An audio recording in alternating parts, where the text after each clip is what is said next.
all nutrients found in our plants, and they're all considered phytochemicals. And okay. So CBD is just like any other phytochemical, so it's a necessary nutrient that your body can utilize. Okay, and can you tell us how? What ways could we expect CBD to be used in our bodies? Well, yeah, you have a system in your body called the endocannabinoid system. So there are receptor sites actually in every cell for CBD. And let's say, for example, that you had a disconnect between your brain, and let's just make it simple. Let's make it your arm or something. Like your brain couldn't tell your arm to move up and down. Even though you're saying move up and down, maybe your arm won't do it. So there's a misfire.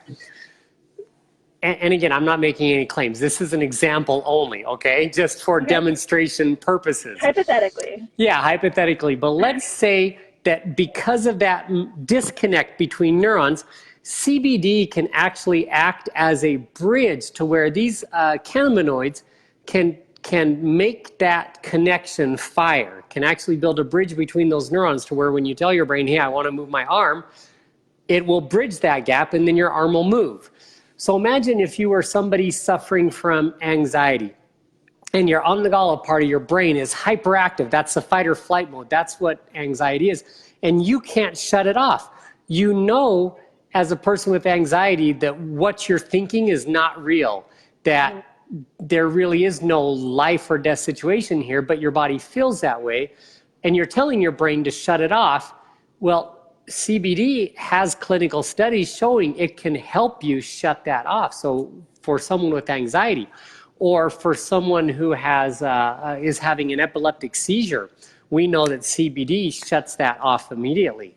So there are tons of misfires in communication between neurons in our body, and how it can help you, we don't know. That's all depending on your situation. But you need to understand that CBD can be a lifesaver for some people if they've had issues with these miscommunication between neurons and between like nerve connections and whatnot.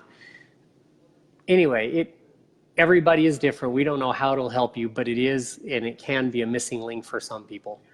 Yeah, so I heard you say in another interview, because I know this is like what you've talked about for months on end, but I heard you say in another interview that we have CB receptors in every cell in our body. Yes. And it affects over 65 systems that we know of so far. Yeah. Is that right? Was that right? Yep. No, that's exactly right. That's what research is showing. And there's lots more clinical studies out there. So it might even increase. We might learn, even more about things that CBD can do in the future. Yeah, because this is pretty new, right? So CBD, and again, if I'm wrong, please correct me. But from what I'm understanding, this was discovered back in the 40s. Yep, exactly. And we are still learning and uncovering, the ways that this affects our bodies. And so now with the process of, the legislation that passed in 2018, legalizing federally, the Farm Bill, which was the hemp that we can now commercially create and produce, this market's really taking off. Right. So at this time, there's a lot of research, but there's a lot of people trying to capitalize on that market and really create CBD as fast as they can without necessarily attention to quality or what's in the best interest of the consumer. So as somebody who's very knowledgeable in this field, can you tell us as consumers what we should be looking for, what we should be maybe avoiding, how can we tell a quality product from not a quality product? Yeah, that's a great question. And along the lines that you said, the CBD industry is booming. If you missed out on the cryptocurrency boom of 2017, well, you can jump on the bandwagon for the CBD boom because it will be just as big. Only unlike crypto, it's not going to go down because it's a consumable. It's just going to keep on growing. I mean, Forbes magazine was saying that it will be $20 billion by the end of the year 2020. That's only a year away, and so that's like huge growth. And other magazines, PR Newswire said it could be a $200 billion industry in the next 10 years. Again, you know, from if it hits at 20 billion, that's another 1,000% growth over the next 10 years. I mean, who wouldn't invest in something like that? And we're seeing it. I mean, I wouldn't be surprised, literally, I'm not a spokesperson for McDonald's, but I wouldn't be surprised if McDonald's has CBD infused food in the next 10 years. You know, it might happen. That's how big this is going to get. But there are, because everybody is jumping on the bandwagon, and I have seen myself people producing this in their garages. I have seen people who have 20 or 30 plants in their greenhouses, and they're extracting it and then, you know, bottling it in their basements and things like that, putting a label on it with an inkjet printer, and then selling it to some of these dispensaries or selling it online or what. I mean, it is nuts, the quality control issues that are out there. So I have kind of set 6 criteria that you should look for in a CBD product. First and foremost, I mean, let's just start with the most basic things. Plant to package quality control. In other words, there are laws regulating the production and commercialization of these things out there, especially dietary supplements, under what's called DSHEA, the Dietary Supplement Health and Education Act. And that dictates quality manufacturing under what's known as CGMPs. So you should make sure that your product is produced in a GMP facility and that you have certificates of analysis from the place it was grown all the way through the production process until a finished product. So at Viseo, we call that plant to package. We're made in the USA. So our hemp is grown here in the United States. It doesn't come from a foreign country where other types of pesticides or herbicides might be legal that aren't legal here in the United States, like Agent Orange is still legal. DDT is still legal in parts of China. Yeah, very cancer causing. We have an organic process in the creation, so it's an organic compliant process. That's something you should look for. Make sure they test for pesticides and herbicides and other chemicals like that, carcinogens. You should also look for non-genetically modified organisms. So a lot of people jumping on this bandwagon are trying to produce THC-free forms of hemp and cannabis. And in order to do that, you have to genetically modify the plant. But commercial hemp has been grown in this country for quite some time in legalized government-controlled farms, and especially in Canada, where it's been legal for quite some time. And over the course of crop after crop after crop, they have selectively harvested the THC-free strains, and now most industrial hemp is THC-free. So you don't need to genetically modify it. It's been selective breeding, which is you know, a very natural process and something the farmers have been doing for centuries. We also wanted to have an advanced delivery technology because CBD is not very bioavailable. I've seen studies as low as 4%.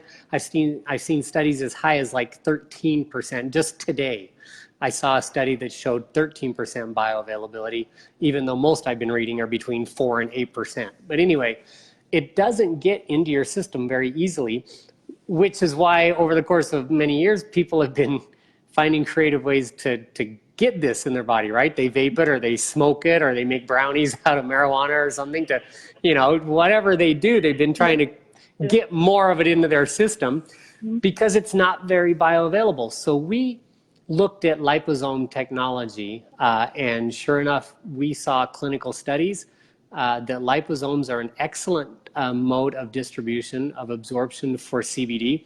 It's a tiny fat bubble that encapsulates the CBD and helps you uptake it into your body. Virtually makes it 100% absorbable.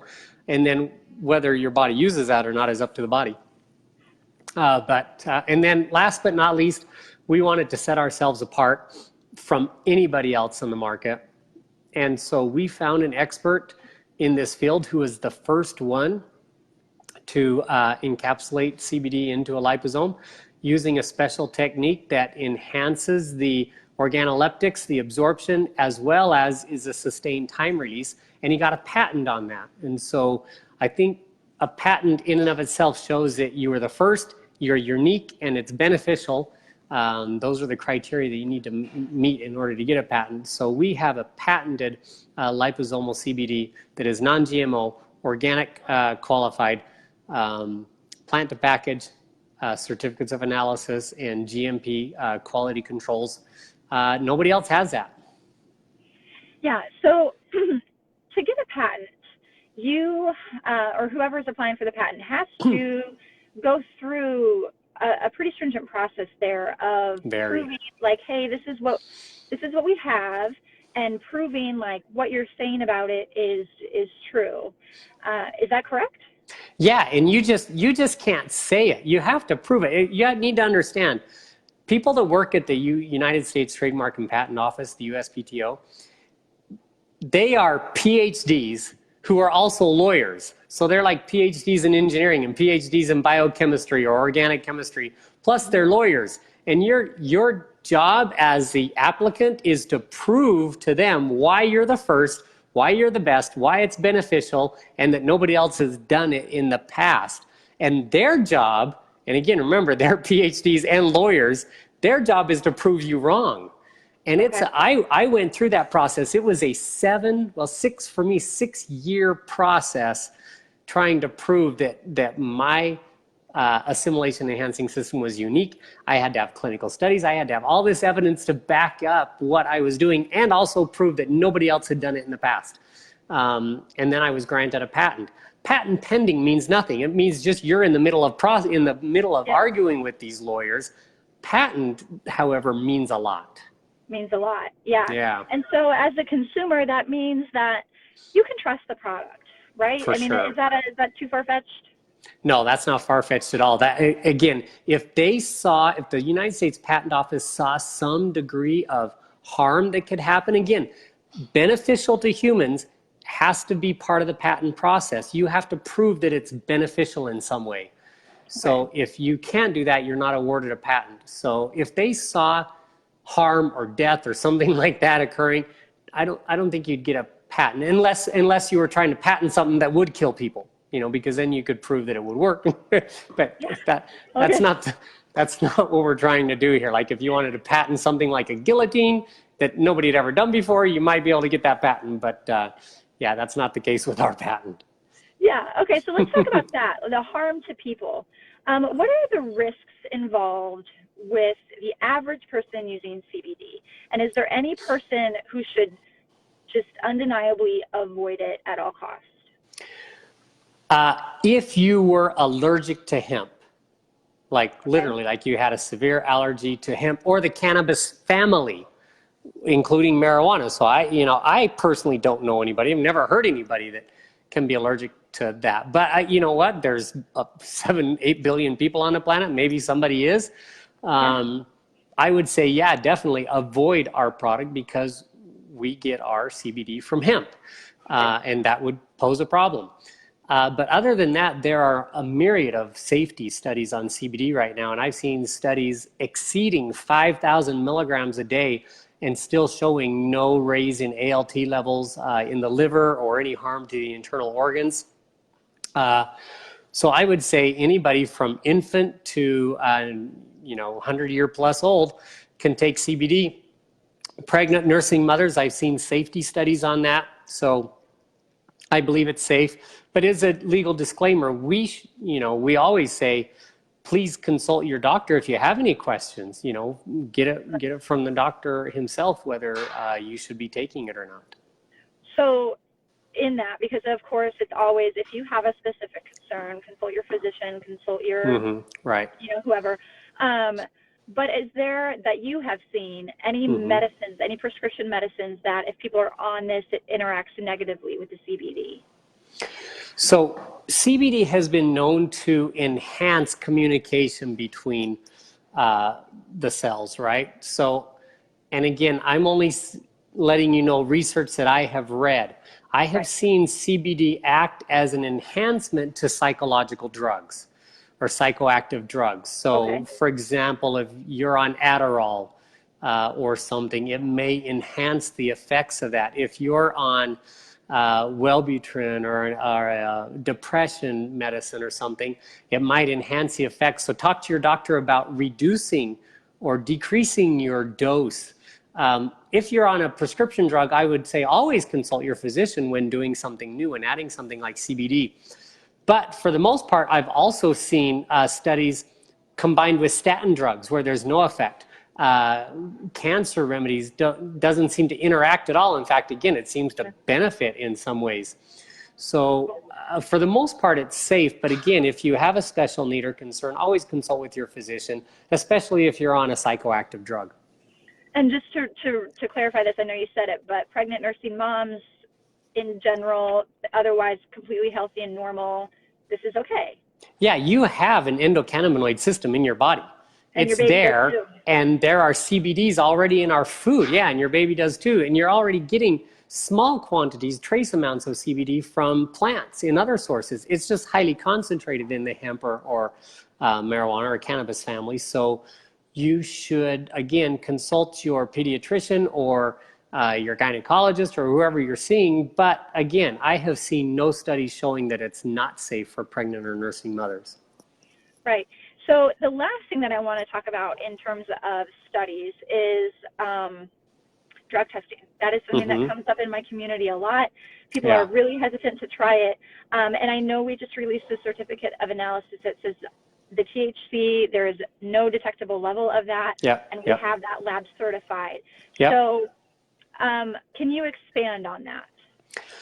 Yeah, you know, and I would even show you, if you just kind of watch through some of the Facebook posts on the sale, we have federal agents who are brand partners in our company. We have law enforcement officers, we have TSA officers, we have active military who all have used this product, and many of them have actually posted their recent drug test results on their Facebook pages. So check that out. You'll see all of them have passed so far. We've had no issues. And again, it's because we have a THC-free source. So you will be able to pass your drug test. You know, there's no issue there. Yeah, okay. And then on that, because I know a lot of brands will say no THC or THC-free, but then on the package they also say full spectrum. Is that possible? No, that's not possible. And they're I guess that would be a type of false advertisement or something. They're misunderstanding. Full spectrum means you have the full cannabidiol spectrum, which cannabinoid spectrum. You have CBD, CBC, CBG, CBN, and THC. There's like 5 different types of THC I saw in the lab. Yep. So if you're full spectrum, you have all of those, including THC. You should be